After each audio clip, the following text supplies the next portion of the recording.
sedimentation teng atang khan ti hianin ai lo chuak le ta ti chuan tuan lo chua hnuwa ti hian he ta pai bian pui hen akala khu lai khwan lo chuak le ta ni khu kan kalang he kan endo na ni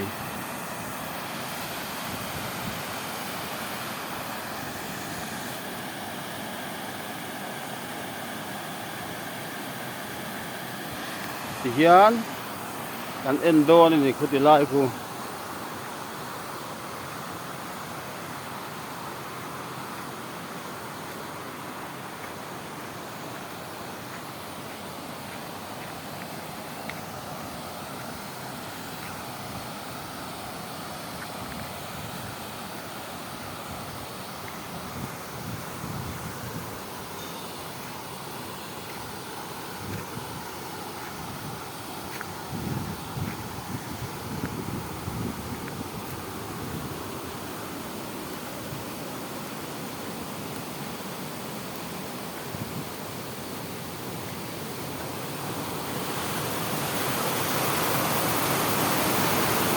he ti hian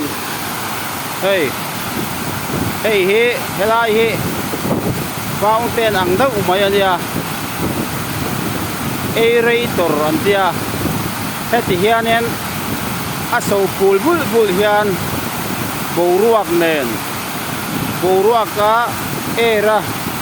oxygen nen khan ai combine ta ni ti hian ti chuanen ai combine nu chuanen anut lakha amonga ti tlak pi ma olta em a ti hian hei hi an ti vak khan aphuana hianin boruak ne nei combine ta ti chuan chumi nuwa ti hian an kal le ta a ti chuan chu ve le chuan he lai hian ti hianin ta hianin tui ti film na PAC le a chopol lai man lo pele ta ni hei he lai ti hianin hei hi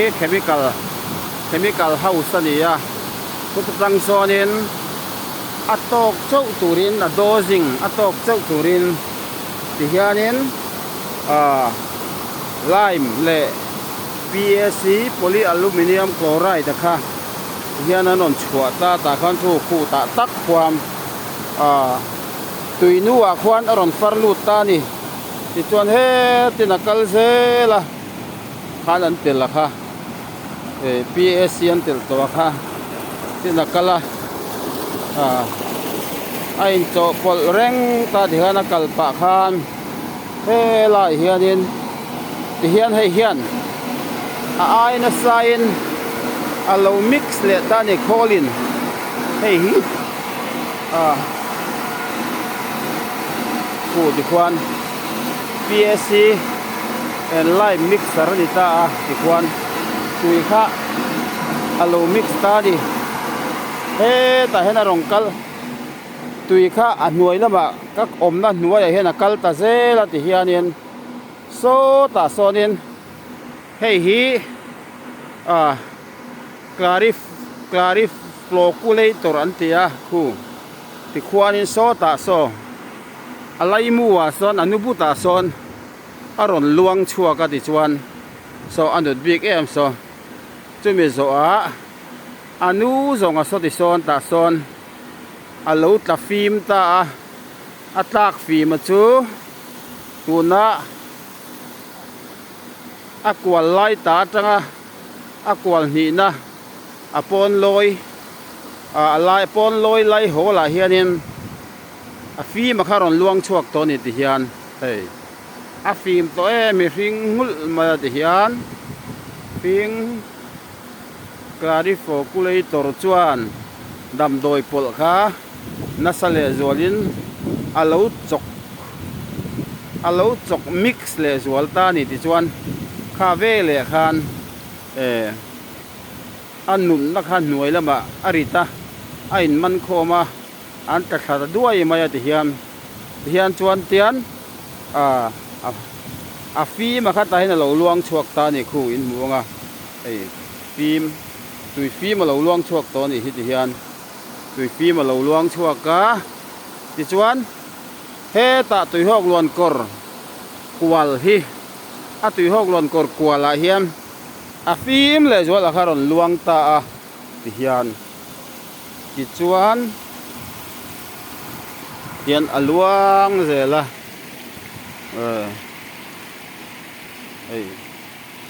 เฮียนลวงเซละมิกซ์ตูฮีเฮฮี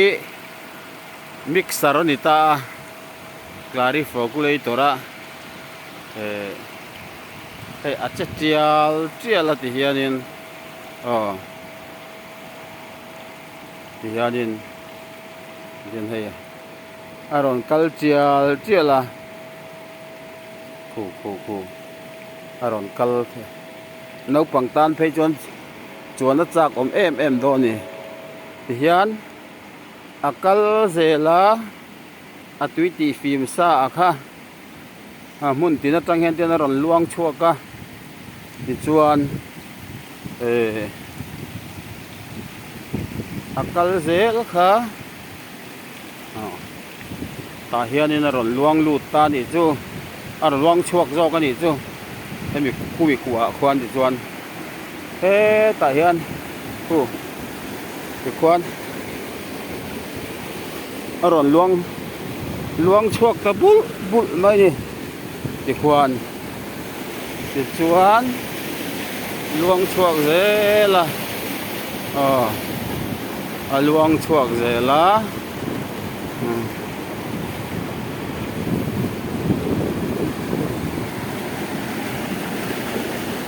เดี๋ยวนักเซละลวงขัดเซละที่เฮียนลวงตะเซละอะไรหุ่มไม่เนี่ย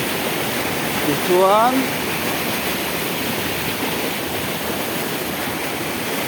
ต่อปัจจุบัน